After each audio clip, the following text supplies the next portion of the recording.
is delighted to have Brother Guy Consolmagno with us this evening as our final speaker this year on the connection between our Catholic faith and science.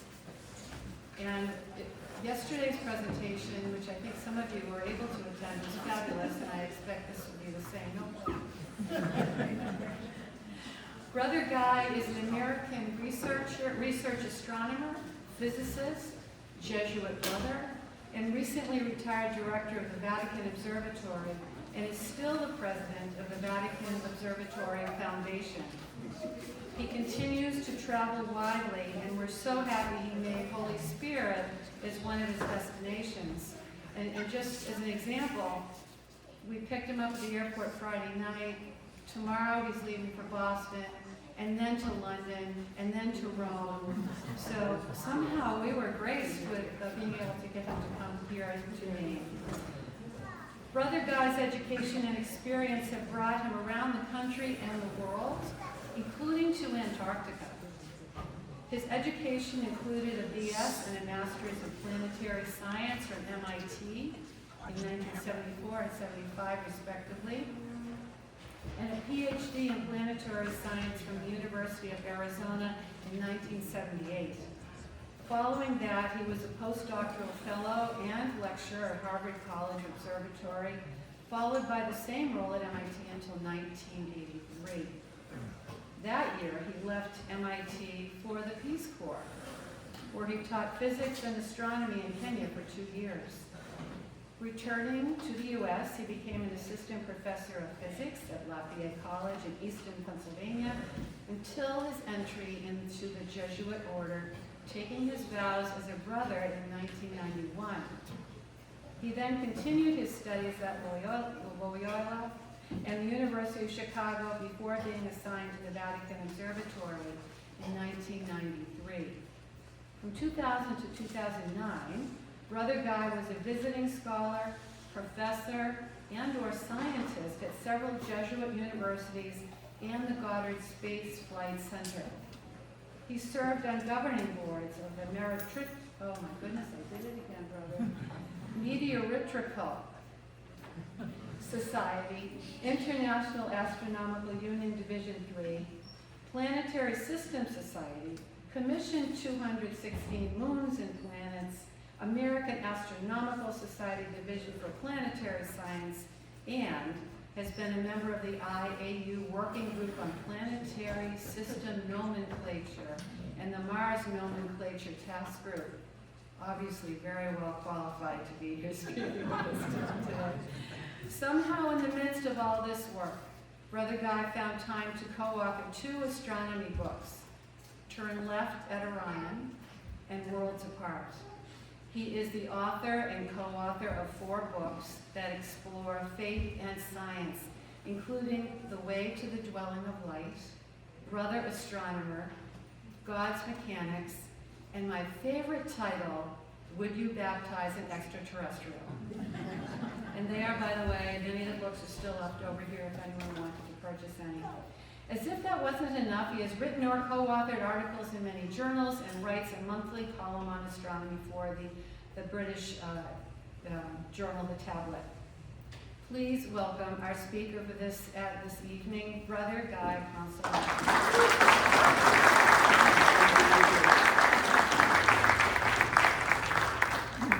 If I had just a little bit longer resume, I would have to give a talk. Now, my latest book is called The Jesuit's Guide to the Stars, which very cleverly I've also titled this talk. So you can either take this as an advertisement for the book or a replacement for the book. Once you've heard the talk, you don't have to get the book. I hope you might at least want to take a look at the book. One of the things I did when I started writing about Jesuit spirituality and astronomy is a few years ago I had one of these electronic versions of scripture, and I did a search for the word star. Anywhere, Old Testament, New Testament, shows up an awful lot. I'm not going to give you all of them, I'm just going to give you a taste of one of them. I think one of the best is Psalm 8, which begins, O Lord, our sovereign, how majestic is your name in all the earth. You've set your glory above the heavens. When I look at your heavens, the work of your fingers, the moon and the stars you've established. What are human beings that you're mindful of them? Mortals that you care for them. And yet you've made them a little lower than God and crowned them with glory and honor. One of the great things that astronomy does is it puts us in perspective and then turns that perspective on its head. I'm a Jesuit. I'm a member of the Society of Jesus, founded about 450 years ago by St. Ignatius of Loyola. And in his autobiography, which was written in the third person, don't ask, we read, the greatest consolation he received in his youth was from gazing at the sky and the stars, and this he did often and for quite a long time. And there's two reactions you can get out of this. I live in Tucson, Arizona now. It's where I did my doctoral work. When I first moved to Tucson, I thought, a bunch of old people live there. I think it's a great place now. But there's a friend of mine who's a dentist who knew there were a lot of astronomers who lived in Tucson, a lot of people interested in the skies, because it's clear 340 days of the year. So he put in his dentist's office these pictures of stars and galaxies, and he found out that people were horrified. They're scared enough to go to the dentist, but then looking at the galaxies and seeing how big the universe was even more terrifying. And that's one way you can look at it. The universe is so big and I'm so small, how can God possibly pay attention to me? Or you can look at it the other way and say the universe is so big and I'm so small. Isn't it amazing that God does notice me? And you, and I'm not sure about you, but you. God is so big that he can take this enormous universe and yet consider each of us his child. St. Ignatius put together the spiritual exercises, a routine of retreat. And I don't know how many of you have ever had a chance to do some version of the exercises, some way of getting to know God. But it begins with something called the principle and foundation. And to quote from them, it says, we are created to praise and reverence and serve God. The things of the world have been created to help us accomplish this. Therefore, we're only to use those things that lead us to this goal, praising God, serving God. And anything that doesn't do that, it's not that they're evil, just be indifferent. Because if it doesn't help you, maybe it will help somebody else. We're not to desire health, riches, honor, longevity of life, but only desire that which helps us to become what God created us to be. Now, notice something in all of these things, which I've very cleverly put in red on the screen here. Created things. We are created things. We encounter God in the created universe. All the things of the world have been created, including you and me, and even angels. Created things lead us to God. If they don't lead us to God, don't worry about them. They're not necessarily evil. The spirituality of the Jesuits is all about our place in creation. The exercises are a way of remembering when we as human beings and we as individuals have encountered God in creation. A God who so loved creation that he chose to become part of creation. I know you've had Stephen Barr here recently. And I heard a talk that he gave, which I disagreed with vehemently. I'm going to counter what he had to say. He's a wonderful guy. He's brilliant. But he said, there are people who try to say we should, just talk about creation and forget the soul. I don't like it. I said that's a useful exercise. It was John Polkinghorne, an Anglican priest who was a physicist, who phrased it this way. He says, we are not apprentice angels. In other words, even as I'm getting old and gray and not as spry as I used to be, I don't think of myself as a soul trapped inside of this stupid meat puppet. No, this meat puppet is who I am. The physical universe is who I am. We use the term soul because it's a very useful idea. It's useful for trying to understand how we interact with God. But like a lot of useful pictures, it can lead you astray. In physics, you've all heard what electrons are, right? And many of you may have learned about electrons in physics class, and if you did, they probably taught you that electrons are little silver balls with negative signs painted on them that bounce down wires. And we know that's not what an electron is. But it's a really useful picture for a lot of things, as long as you don't push the picture too far. And likewise, a soul is a really useful picture. But it can mislead you if you think that the physical world doesn't matter, and that all you have to be is spiritual. That's a lovely religion, but it's not Christianity. It's not the religion of the incarnation, where God became flesh, and in the process cleansed and quickened the universe, to quote St. Athanasius, writing the year 300. This really builds into the Catholic basis for science and why science is such a Catholic thing to do. Now, science is using reason to understand the universe, right? Logic, mathematics, all that good stuff. I love that stuff. But no logical system can start without some assumptions, some axioms. And maybe these axioms are not true. Euclid had 18 axioms, at least those are the ones I learned in high school. And some of them are obvious, like the shortest distance between 2 points is a straight line. And some of them not so obvious, like parallel lines never meet. What happens if you have a math where parallel lines do meet, and suddenly you've got spherical trigonometry? Which, of course, all of you are experts in, so I need to say no more. My point is, everything starts with things that's so obvious you don't even realize you're assuming them.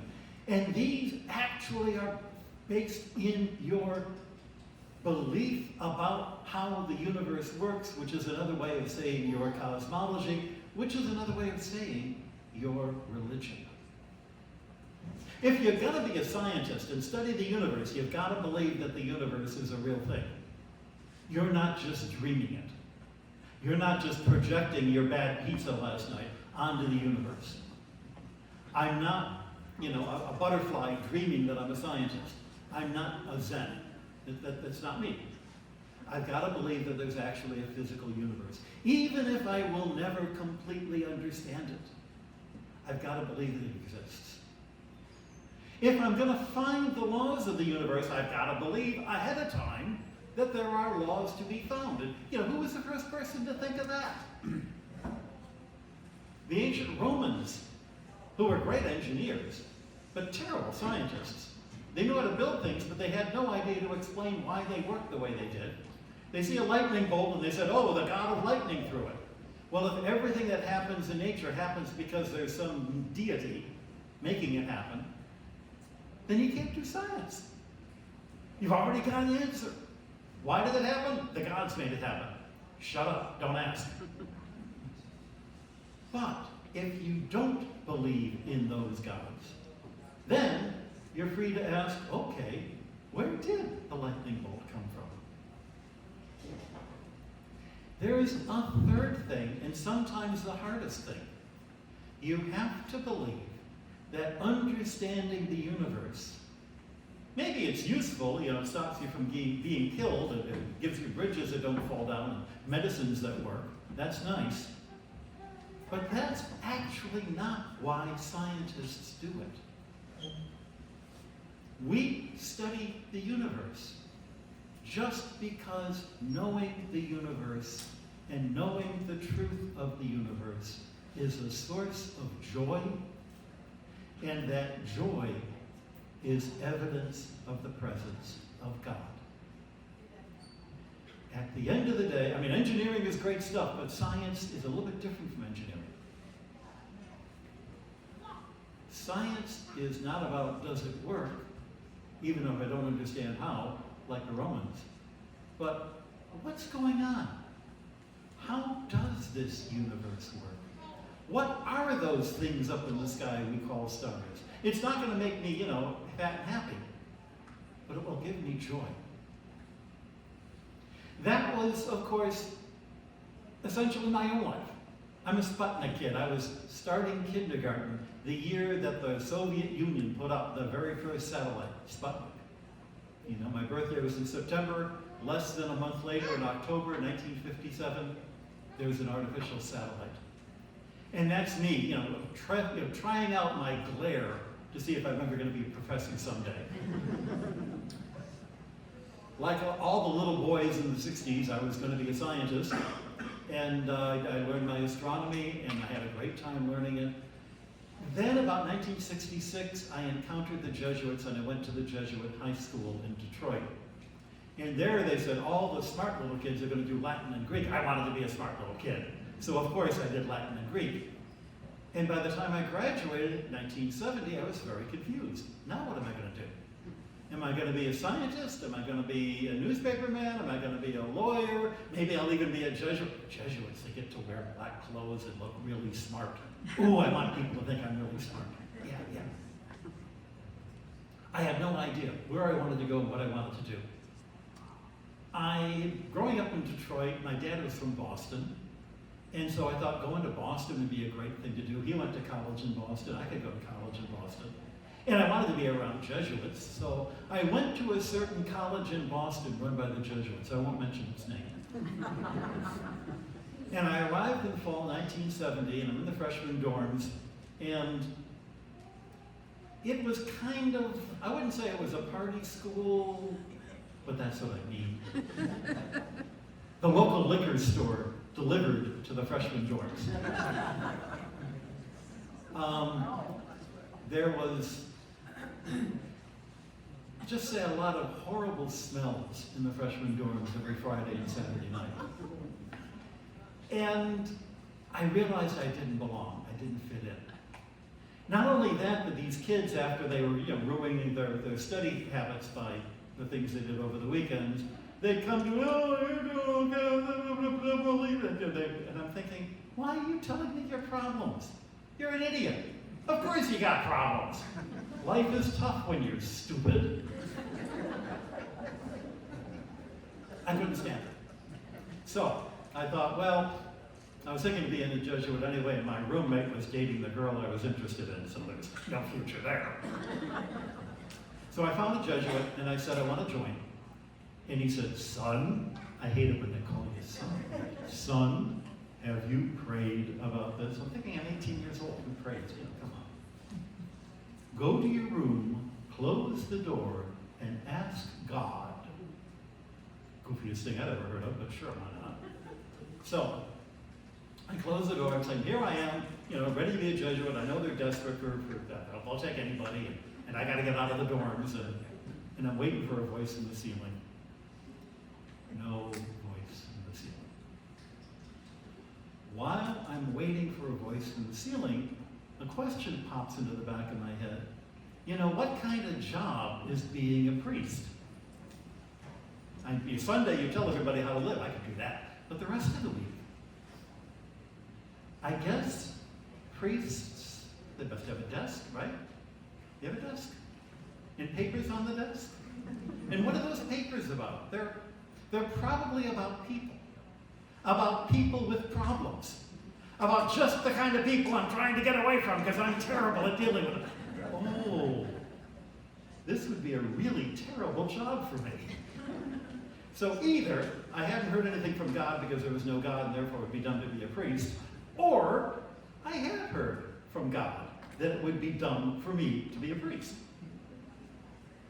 Where was I happy? I was happy visiting my old high school friend who was a freshman at MIT. And MIT had tunnels that you could explore, and midnight movies, and the world's largest collection of science fiction. I moved to MIT to become a science fiction fan. I applied and they accepted me. Yeah, that's what I looked like. It was the 70s. Sorry about that. And I discovered I was actually really good at it. I had signed up for I got to sign up for a major. I'm not going to be an engineer. I'm hopeless at building things. And I'm not going to be a physics major. You know, come on, I've been studying history at Boston College. I saw a major that said Earth and Planetary Science. And I thought, planets, yeah, that's where science fiction stories happen. I signed up for that only to discover that that was the geology department. And then I discovered that there are rocks that fall from space called meteorites, hence the Meteoritical Society.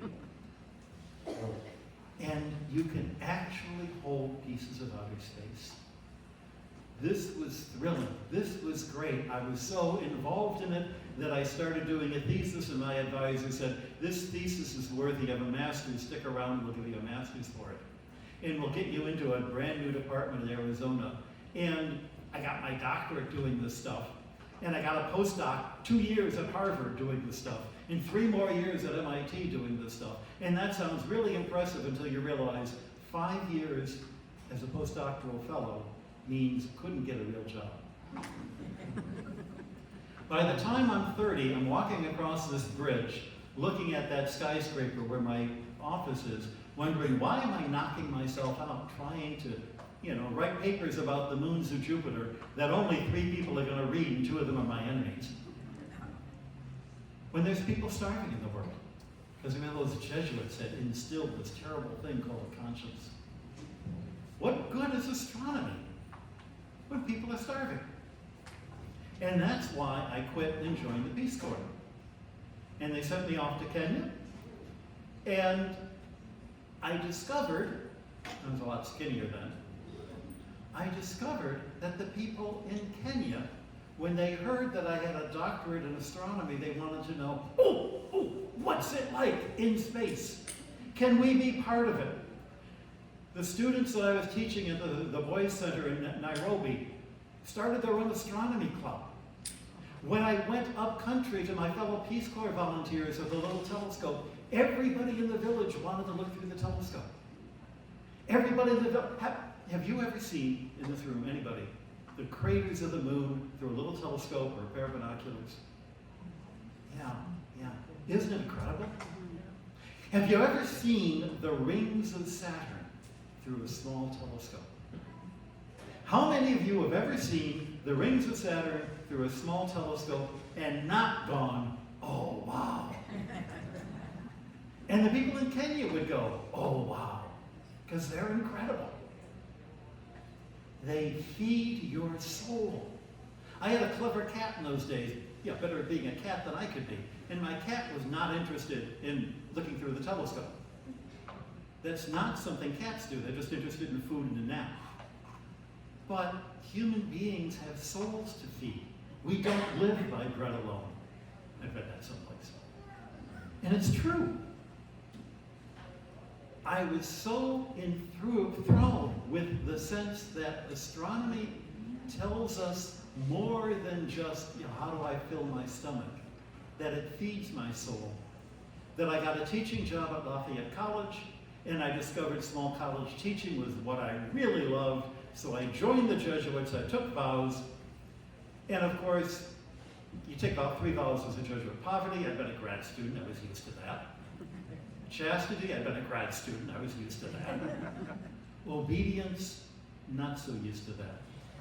Instead of letting me teach at a small college, they ordered me to go to Rome, live in the papal palace, work with the Vatican Observatory, eating that terrible Italian food, looking at that miserable scenery, and oh yes, taking care of their collection of 1,000 meteorites. Remember meteorites? Remember I was talking about meteorites? Yeah. Worst of all, under orders from Pope Francis, they never consulted me, they just told me. They made me the director of the Vatican Observatory in 2015. And every Christmas, the Pope would have all of the heads of the different divisions of the Catholic Church in audience, usually to tell us we were being too worldly. And we've got assigned seating, and way in the back, if you look carefully, that's me. I'm in the room. It turns out that the Vatican has an observatory and has been interested in astronomy going back to the reform of the calendar in 1582, actually going back to the medieval universities. But it was Father Christopher Clavius, the Jesuit, who explained the Gregorian calendar, worked out the dates of Easter for up until the year 5000. There he has it listed that, Ascension Thursday is going to be, I guess it's the 14th of May, according to that. That calendar reform launched a whole school of Jesuits in the Roman College and elsewhere in Padua, in Bologna. One of the great Jesuit astronomers of that time was a fellow named Jean-Baptiste Riccioli, who wrote a book about the Copernican system, and he argued for and against the Copernican system. But even though he decided the Copernican system didn't work, this is only 20 years after Galileo, he names craters on the moon for Copernicus and Kepler and Galileo and himself. He's the guy who invented the nomenclature that we still use today. The Sea of Tranquility, he's the guy who came up with that. A Jesuit priest mapping the moon only 20 years after Galileo. There are now 35 craters on the moon named for Jesuits and more than 50 asteroids. If you look carefully, you'll see me up there. Yeah, they made an asteroid of me. And by the middle of the 1700s, it was Jesuits who convinced the church that the Copernican system was okay. This is a painting on the ceiling of the Jesuit Hall of Mathematics in Prague from 1750. And all the stars have planets going around them, and comets going around them, and little angels looking at them with telescopes. In fact, the Jesuits were very involved in doing science around the world because they were sent as missionaries around the world. To be sent to South America in 1580 would be like being sent to the moon. They got there, they saw, they measured. Especially the Jesuits had the education and the free time to do science, which ordinary people wouldn't be able to do. Missionaries were often the only scientifically trained people in the rest of the world, so they could observe stars and planets from more than one position, see things that were only visible in one part of the world. Not only that, but Jesuits trained together and would share their data with each other, because that's a big part of what science is. It's not just being Doc Brown, making a time machine in your basement. It's telling the rest of the world about it, sharing the information, sharing in the conversation of what's going on. That's really why you go to grad school. You can learn the stuff out of books, but you can't learn what's the conversation. Who are the people who are worth listening to? Who are the people who you kind of roll your eyes when they start talking? What can you do to make sure you're not that second kind? In many ways, it's kind of like being in a church. There are people who say, you can find Jesus on your own and read Scripture. That's lovely, but where did the Scripture come from? Where do you hear of somebody called Jesus that you could find? How are you going to tell the next generation? Unless you've got a structure, unless you've got an organized community with a lot of people to say, that sounds cool, but I don't think so. I wrote a book, one of those books, I won't tell you which one that you heard about. As a Jesuit, I have to pass it by authorities to make sure I haven't screwed up. That's what we do in science. It's called referees. Thank heavens for referees, because they've stopped me from making a lot of stupid mistakes. And one time I had such a book, and the referee, the theologian, reading it goes, this is great up until page 212, and then you say something which is exactly contradicted by the Council of Trent, or the Council of Nicaea, in fact. And I'm going, really? They've known since 313, that's not true? Okay, I'll just insert the word not there. We need that to keep ourselves honest. We need that to make sure we don't make stupid mistakes. Or to realize, it's actually more subtle than I thought. How interesting.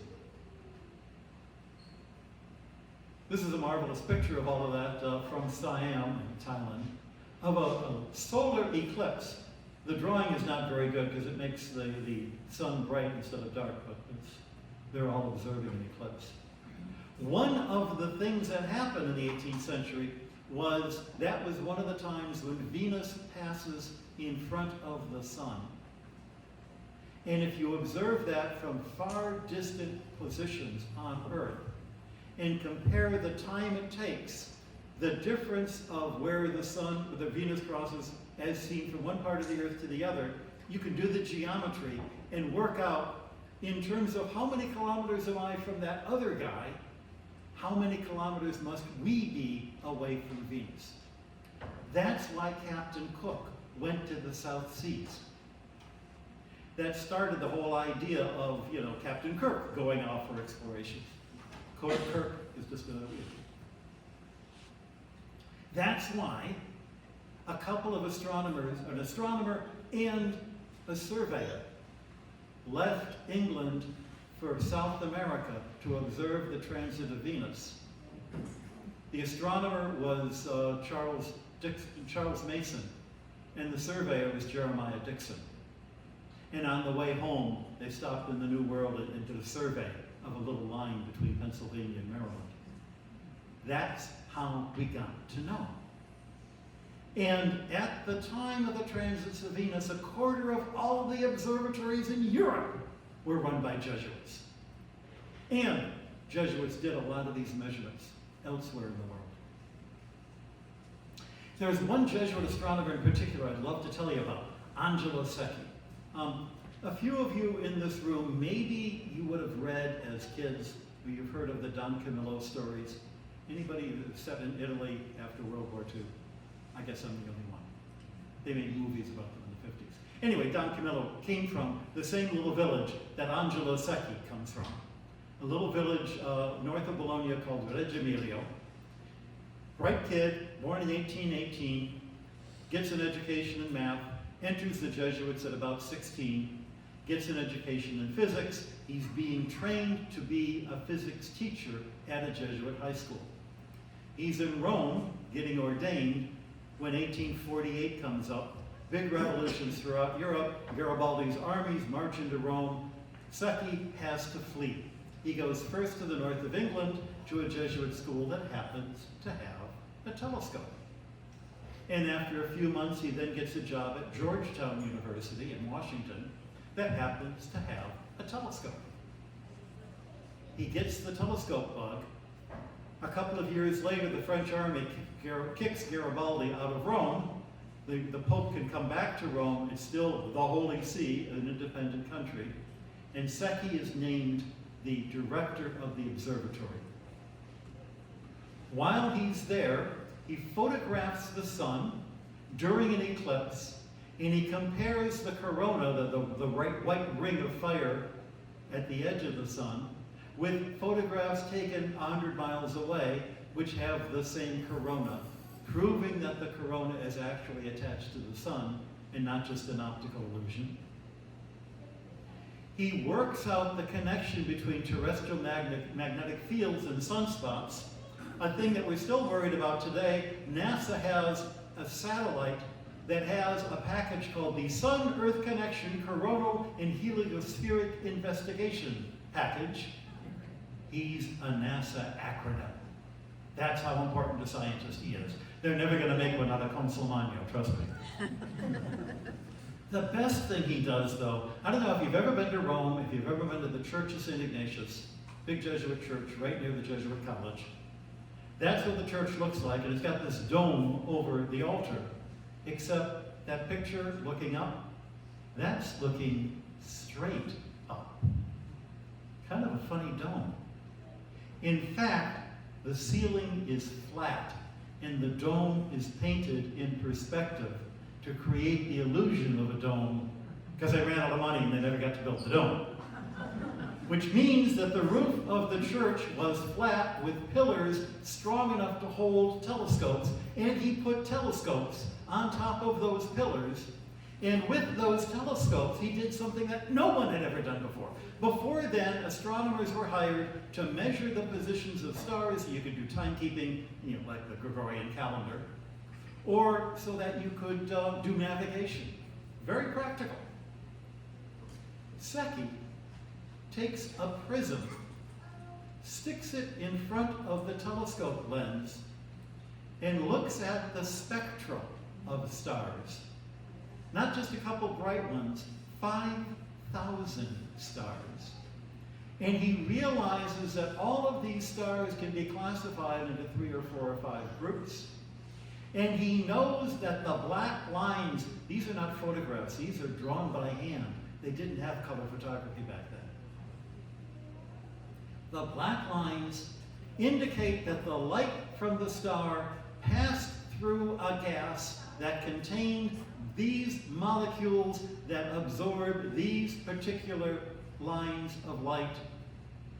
And therefore he can tell you not just where the star is, but what the star is made out of.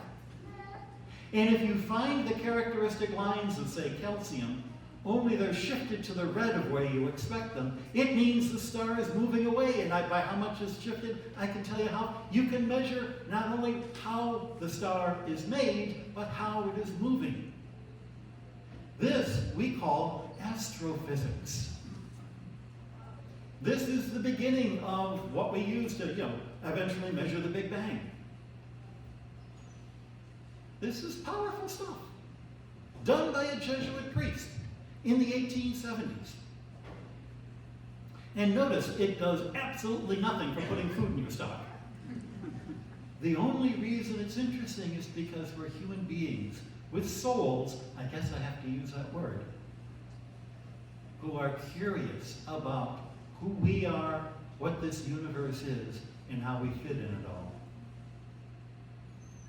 He does this with planets as well. He makes images of Mars, and he sees dark things on this. Before that, people would just measure the position of Mars to get the orbit to, another decimal place.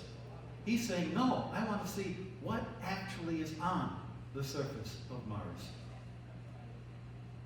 He called those dark things channels. Unfortunately, he used the Italian word canale, so that a generation later, when other astronomers began to imagine thin lines, they continued to use that, and people like, oh, the Martians have got canals, which of course, Secchi actually saw things that were there, unlike those later guys.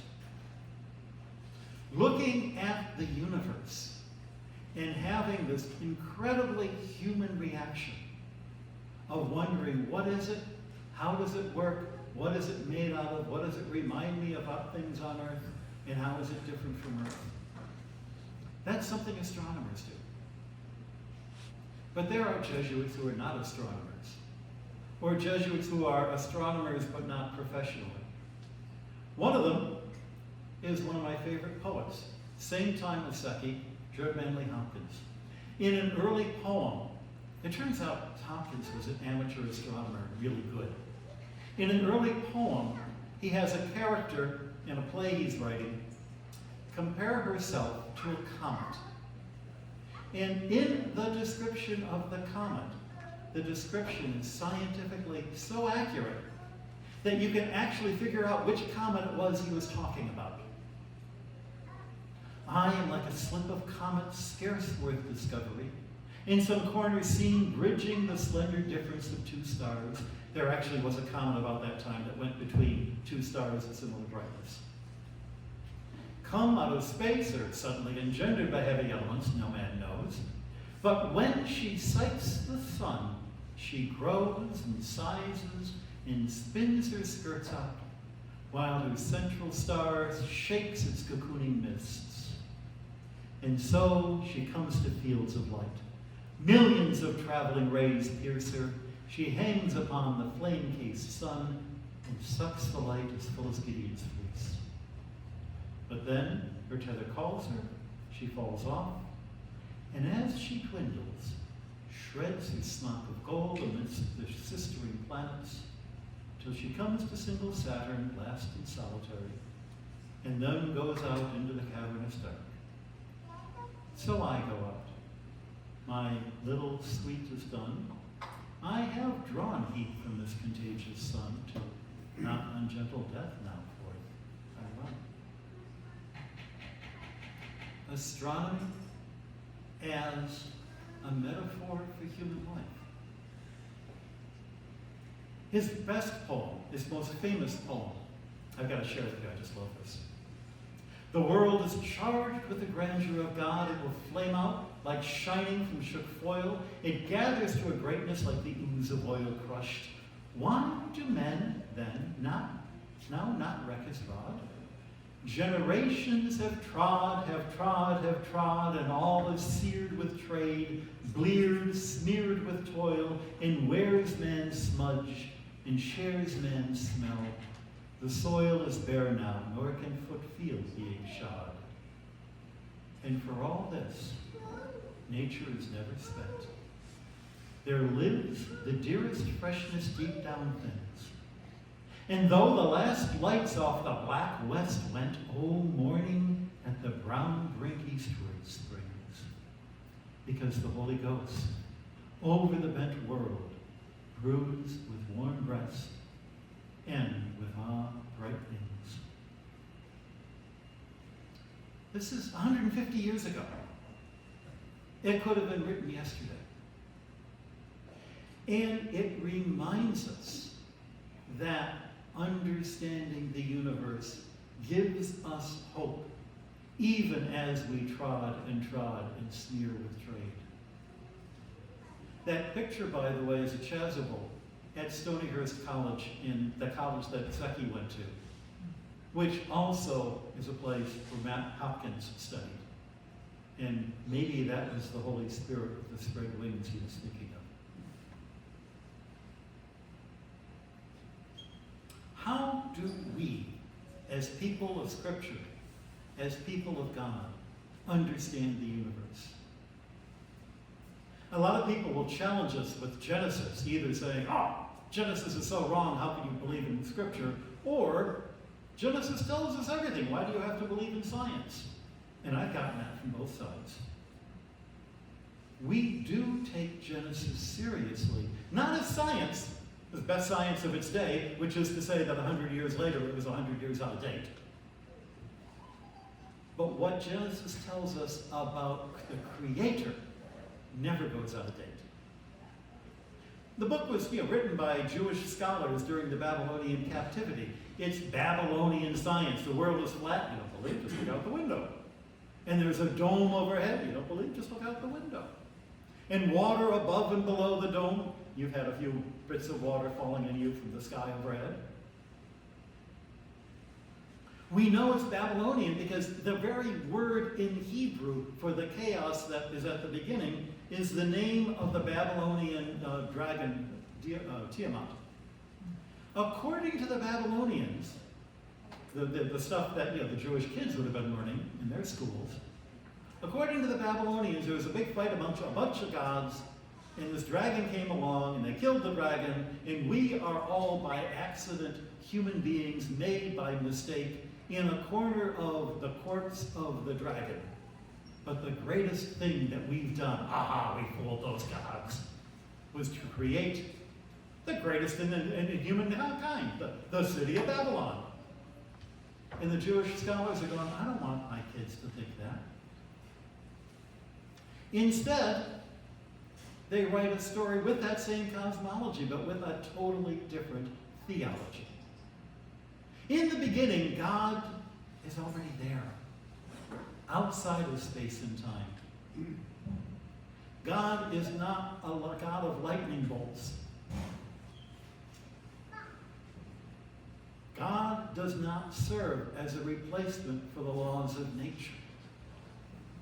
God creates and gives the universe the chance to make itself according to the laws He has created. And we can learn those laws. And in the process of learning those laws, get a sense of God's personality. The first thing God makes is light. Nothing is hidden. And I'm not talking about the sun and the moon. That's not till the fourth day. God deliberately chooses. It's not by accident. He says the word, let it be, and it occurs. And God creates as logical as day follows night.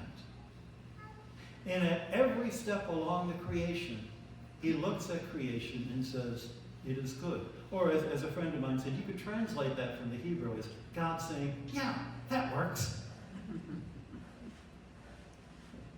There are people who will have you believe in a religion that says that the physical universe is evil.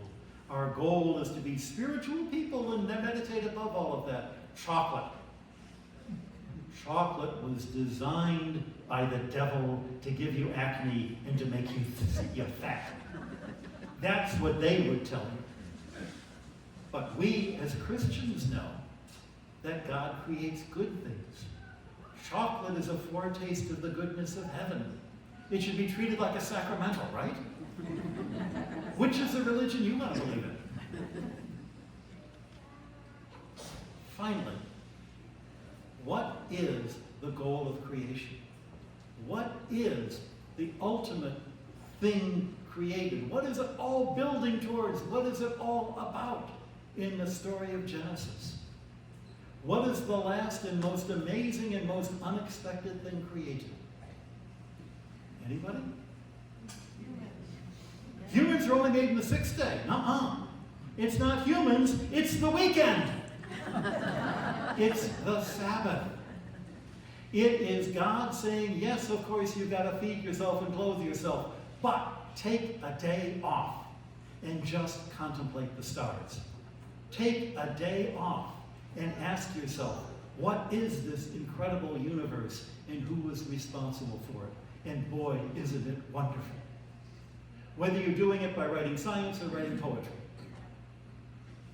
we are commanded to feed our souls by doing things that are more than just napping and eating. That is what creation is all about. That's why the church supports astronomers. Of course, there was a more practical reason. In 1891, Pope Leo XIII, the previous Pope Leo, established the current Vatican Observatory so that everybody could see that the church was not against science. That whole idea of a war between faith and science, that comes not from Galileo. Look at all the scientists who are working that. That comes from the end of the 19th century. In America, it comes from people trying to keep guys with vowels at the end of their names, like Consolmagno, from coming into the country. You know, get my grandfather out of here, because who knows what his grandkids are going to be like. In fact, as you can see, science is a holy way to come to know God. And in the turn of the century, the last century, there were telescopes on the walls of the Vatican itself. After World War I, the International Astronomical Union was formed. They had their first meeting in Rome. Pope Pius XI spoke to them and pointed out, from no point of creation does there come a more eloquent or stronger invitation to prayer and adoration. Pius XII was even stronger. Man ascends to God by climbing the ladder of the universe. In other words, Leo says, let's do astronomy because it'll make the church look good. Pius XI says, let's do astronomy because it will inspire you to pray. Pius XII says, let's do astronomy because it is itself a kind of prayer. And then John the 23rd comes along. And he says, science can purify religion from error and superstition. Religion can purify science from idolatry and false abstinence. And elsewhere in his encyclical on faith and reason, he starts with the image, faith and reason are like two wings that lift us to the truth. Sounds very pious, until you realize he's saying faith and reason are equal, because if one wing overdoes the other, the bird falls over. And neither of them are the goal.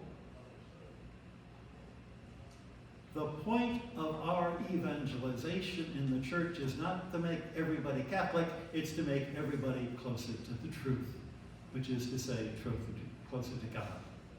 The point of doing science is not to make everybody a scientist, but to give everybody a different but equally valid route to come to know the truth and to come to know the Creator. Benedict pointed out that the laws of nature are this incentive to contemplate the works of the Lord with gratitude. In other words, he's pointing out that it's a human being, not just a brain, but also a heart, who's doing the science. And having faith allows us to remember that we do the science because of the joy we experience, because of the gratitude we feel. Scientific research can and should be a source of deep joy, said Pope Francis. And at our most recent summer school, Pope Leo added the last kicker: be generous in sharing what you learned and what you experienced. Pope Leo has gone back to the papal gardens for his summers. And last summer, he came out and said, "Hey, can I take a look through your telescope? Can I see the moon?"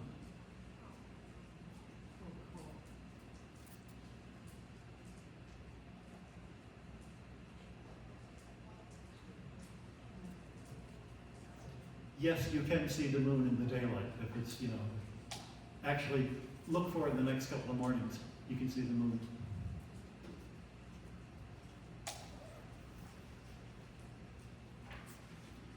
So finally, what makes stars Jesuit? I have this book, The Jesuit Guide to the Stars. I'd say there are three things, particularly Jesuit, but also I think particularly Catholic, about the way we do astronomy. First of all, why we're doing it. I'm not doing it to make myself rich. There's no money in astronomy. To get my name in the papers. I've gotten my name in the papers for all the good it's done me. It's not to make me powerful. I'm not powerful. There's no power in astronomy. It's not to get girls. Didn't work for me. Why do we do astronomy? To find God in these things. And you know the presence of God when you experience the awe of learning, the joy of discovery. How do we do it? We engage both the head and the heart with science and art and poetry. And what do we do with what we've learned? We share it. We share it with everybody. We share it for free. And if you want to see more and see how we share it, go to our website. Thanks a whole lot for having me here.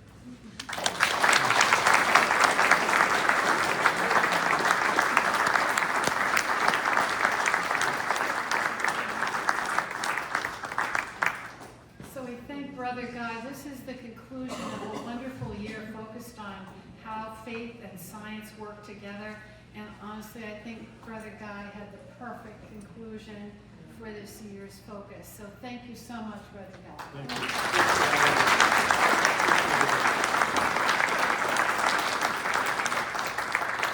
So this is, for those of you who have RSVP'd or a few more, we have a dinner that will follow once all the children come back. And we thank you all for being here. Questions? Questions? Sure. Some questions and answers? Yep. All right. These are the best part. So feel free to ask me about anything, and if I'm not going to answer, I won't. Go ahead. Yes, give. Well, with the movie, The Star of Bethlehem. Okay, about the Star of Bethlehem, there's movies, there's books, there's a zillion things about it. Yeah. Yes, and it shows, towards the end of that movie, it shows the rotation of the Earth Right. and the dome of the sky coming up and the eclipse. I'm not sure if that's the right word to use at that time. Could you fill that in a little bit? Basically, you're asking, what do we know about the Star of Bethlehem? What we know about the Star of Bethlehem is 11 verses in Matthew. There's no place else. And Matthew is not writing astronomy.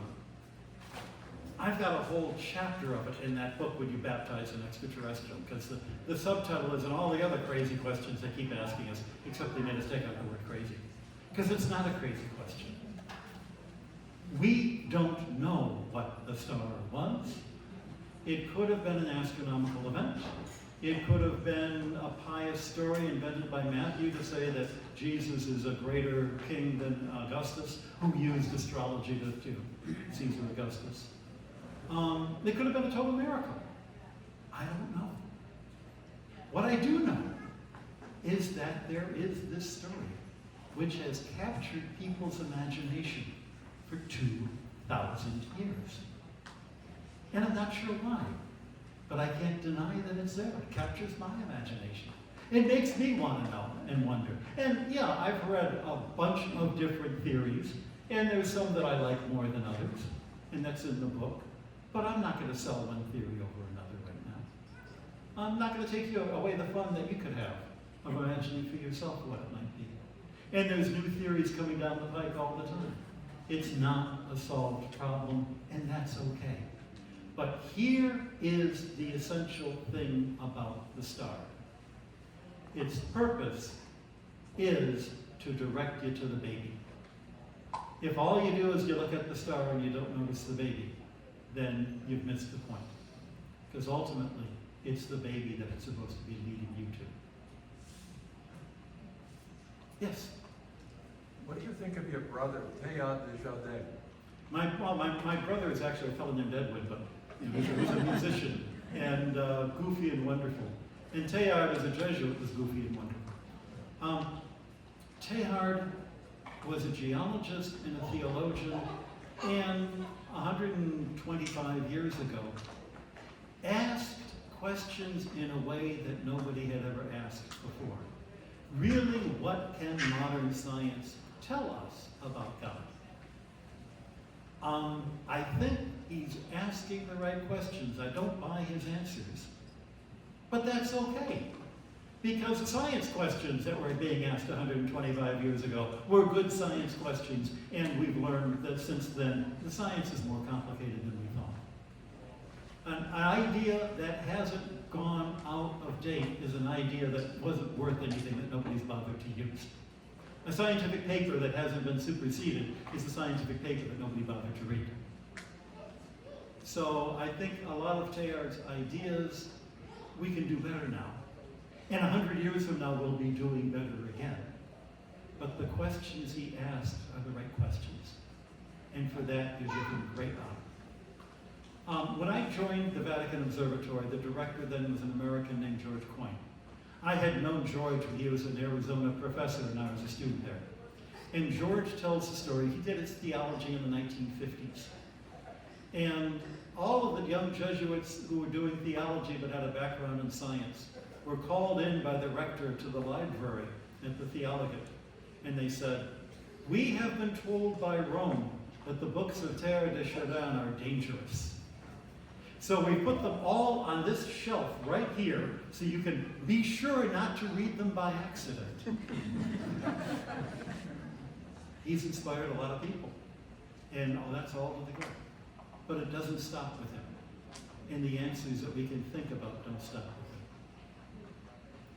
Somebody, yeah, over there. Are tours given of the Vatican Observatory? If you want to see the Vatican Observatory, we've got two locations. There's a telescope in Arizona, which is where I live now, and that telescope is actually owned by the Vatican Observatory Foundation, because it's hard for the Vatican itself to own things.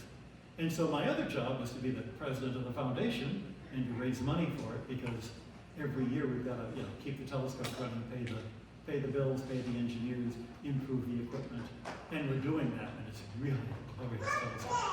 That telescope you can visit during the off-season, not the winter, through the Eastern Arizona State University Discovery Park, because it's one of 3 telescopes on that mountain, and they run tours up there on Sunday. Go to our website and you can find out how to do that. If you're in Rome and you want to come out to Castel Gandolfo and see the Pope's summer home, you're in luck. There are 2 1930s vintage telescopes on the roof of the Papal Palace. The Vatican Museums gives you tours of the palace with an option to go look at the telescopes. So you can see that. Even better, if you've got a group of people, you can contact the museums to see our visitor center in the gardens itself, where we've got that 1891 Cartesiel telescope that we used as part of the original work of the Vatican Observatory, and a more modern telescope that Pius XII donated. So yeah, go to get in touch with the Vatican Museums, or actually our website will give you links to the Vatican Museum sites. either to see the telescope in Arizona or to see the visitor center in Rome. And over here, anybody? I saw a couple of hands there, but I've got in the back first and then here. Yeah. Brother Guy, what rudimentary understanding would you want us to have of the Big Bang? The Big Bang, the most important thing to know about the Big Bang is the Big Bang is not the creation of the universe. It's what happened immediately after the creation of the universe. And by immediately after, I mean we're talking 10 to the minus 64th of a second to the present day. The idea was developed by a priest, Georges Lemaitre, who was not a Jesuit, by the way. It is possible to be smart and not be a Jesuit. And he was a mathematician. It solves all of the constraints that we know today about how the universe behaves. And if we still believe it in 1,000 years, I'll be disappointed. Because that's how cosmology works. Aristotle's view of the universe solved everything that they understood in those days. And the more you learn, the more you realize, maybe we're not asking the right questions. Maybe it's more complicated than that. When Pius XII said in a public statement to the Pontifical Academy of Science, hey, the astronomers are saying the universe had a beginning. Ha, we could have told them that. It was Lemaitre himself who went to the Pope and said, don't say that. It's the best science of its day, just as Babylonian science was the best science of its day. But if we do it right, it will be obsolete someday. So don't base your theology on it. Creation occurs as the creation of space and time itself, and the creation of the laws of physics themselves. The laws that, as far as we understand, allow the Big Bang to behave the way it does.